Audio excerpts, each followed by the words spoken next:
Tingnan natin sila dito. Yari ka. Ito na nga. Magabo na kasi. Nandito na, White Cross! Hala, nakakatawan naman. Natagpuan na natin na dito pala nga siya sa dulo. Oh my God, Arina!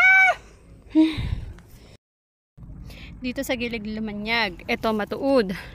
Doon sa kabila, matabungkay. Yan ang matabungkay. Ay, doon ba? Doon pala, mali pala.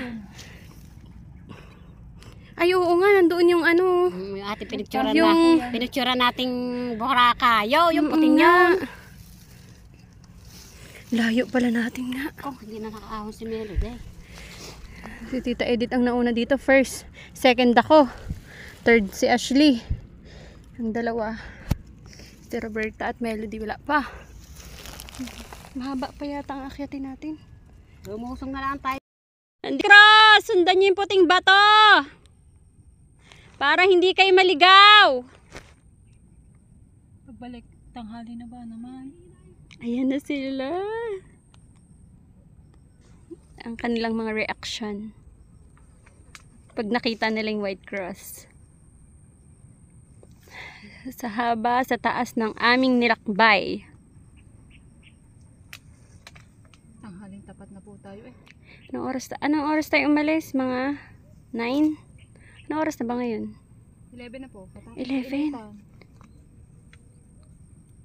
Oh, 3 hours! 3 hours no? O, 3 hours pala tayong lakad. Na daw dito. Nandito na! Ito na White Cross! Ito na White Cross! Yung 3 hours. Pero ay sumama na ipe. Ah, ayaw niya. Pagkalayo. Ang tuhod ko.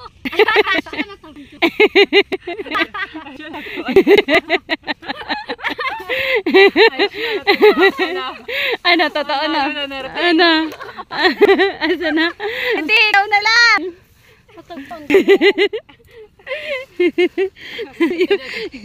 Yung reaction niya.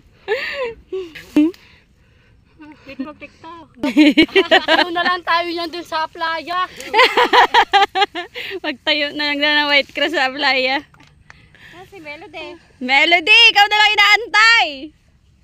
Aalis na ang aeroplano. Tayo magti-TikTok din sa White Cross. Ano ba talaga ta? Crocs o cruise?